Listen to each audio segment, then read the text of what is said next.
Hello guys, this is Sunil Krishna on an academy और आज मैं आप लोगों को ये बताऊंगा कि एसएससी सीजीएल जो कि ग्रेजुएशन लेवल का एग्ज़ाम है, उसके अलावा 10+2 और 10th लेवल के एग्ज़ाम्स को कैसे क्वालिफाई करें। मैं इसलिए यहाँ पर आया हूँ कि मैं ये जानता हूँ कि जनरल स्टडीज़ को लेकर बच्चों में काफ़ी तनाव और डर बना रहता है, बट मेरे अंदर ये क्वालिटी है कि मैं लेमैन स्टाइल में, मतलब बहुत ही सरल स्टाइल में क्लास 6 से लेके 12 तक की एनसीईआरटी बहुत ही कम समय में कवर अप करवा दूंगा, उसके बुलेट पॉइंट्स और की पॉइंट्स और मेरे कंटेंट के बेसिस पर।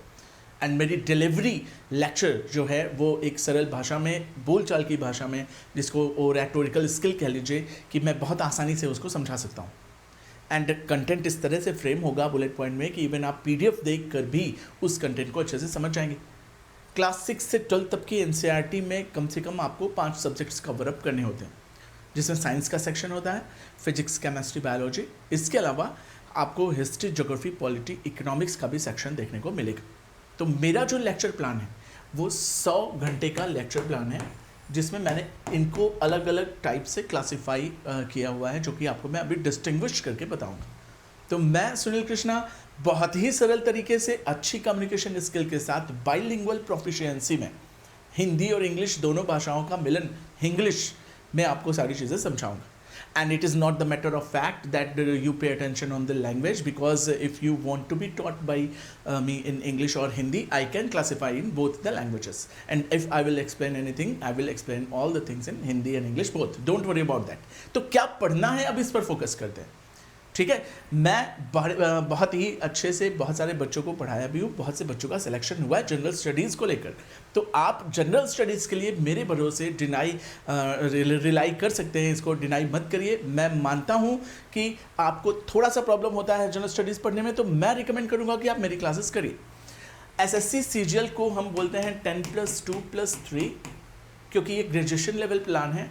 सीएचएसएल को 10+2 बोला जाता है और एमटीएस 10th लेवल पर होता है, जिसमें स्टैटिक जीके का पोर्शन या जीएस का पोर्शन कवर अप होता है, ठीक है। जनरल अवेयरनेस के साथ साथ कुछ बुलेट पॉइंट्स ऐसे होते हैं जिनको आपको पढ़ना है, तब जाकर ये विभाग आपको नौकरी देता है। तो आइए हम देखें कि कैसे क्लासिफाई किया है मैंने।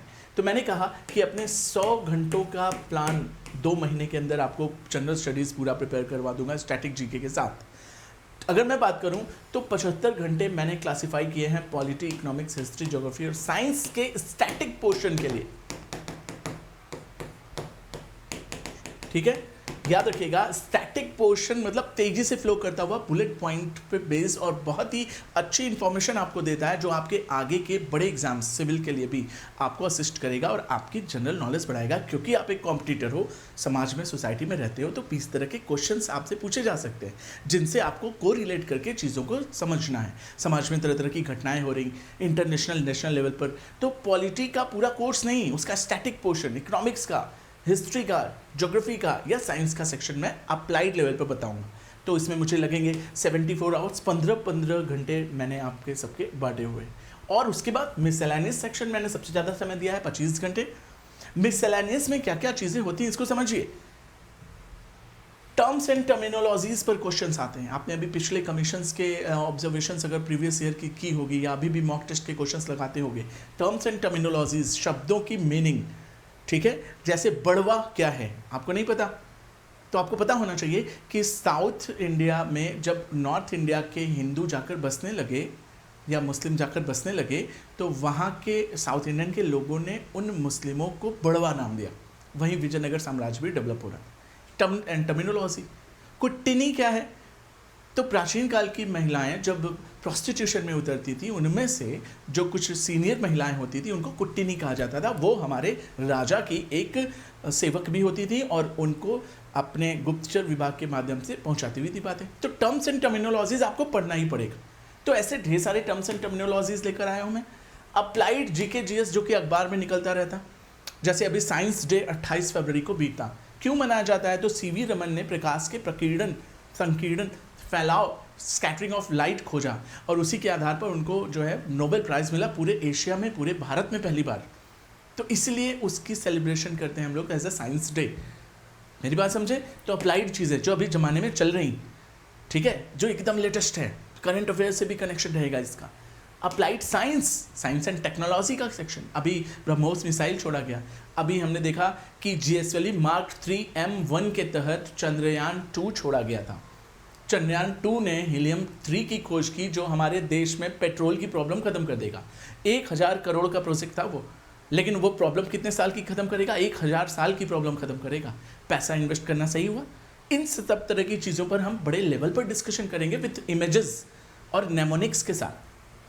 हमने देखा एनवायरमेंट को लेकर आज इशू चल रहा, मॉन्ट्रियल प्रोटोकॉल क्या है, क्योटो प्रोटोकॉल क्या है, कोपेन 21 सम्मेलन पेरिस में हुआ, वो क्यों हुआ, समुद्र के अंदर मीटिंग्स हो रही तो क्यों हो रही, इन्वायरमेंट को लेकर लोग क्लोरोफ्लोरोकार्बन को क्यों रिस्पॉन्सिबल मारते हैं, ओजोन लेयर क्या है, ऑयल जैपरिंग क्या है, ये सारी चीज़ों के बारे में एक बहुत ही अच्छे लेवल पर मैं आपके सामने रिप्रेजेंट करूँ।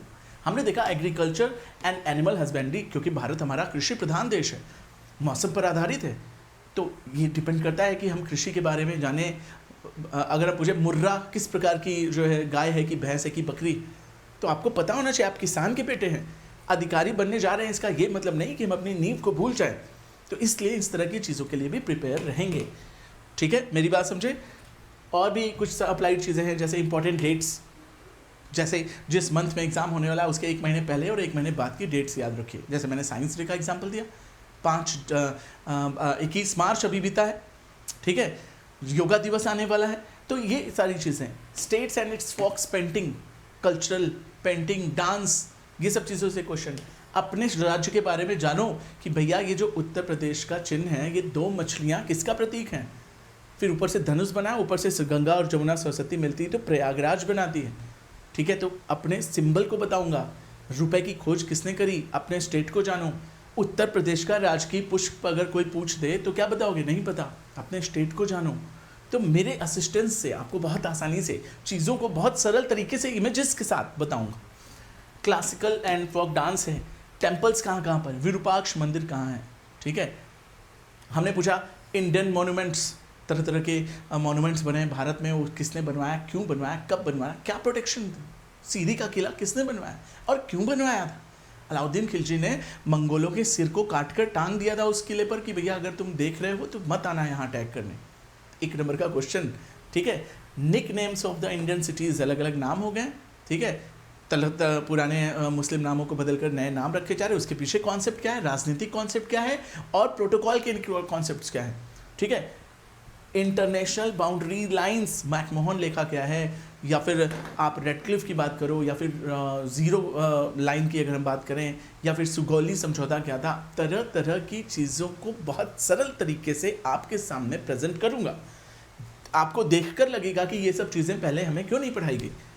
ठीक है, मेरी बात समझे। तो इसके लिए प्रिपेयर रहिए और माइंड सेट कर लीजिए कि हमें इन सारी चीज़ों पे बारे में पूरी केस स्टडी करनी है। ठीक है, हम लोग शुरू करेंगे 100 आवर्स से। 100 आवर्स में हम लोगों को इतनी सारी चीज़ें पढ़ जानी। ठीक है, ये सारा सेक्शन हमारा स्ट्रॉन्ग होना चाहिए। Is that clear, everybody got it. CHSL और CGL MTS के सेक्शन को साथ ही साथ स्टैटिक जीके और बुलेट पॉइंट्स के बेसिस पर सरल भाषा में आपके सामने प्रस्तुत करूँ। सभी तैयार हो जाओ। 100 आवर्स में हमें पूरा GS प्रिपेयर करना है एक अच्छे लेवल पर, फाउंडेशन के साथ, और एडवांस और अल्ट्रा एडवांस लेवल पर। तब तक के लिए मिलते हैं, बाय बाय एंड जय हिंद।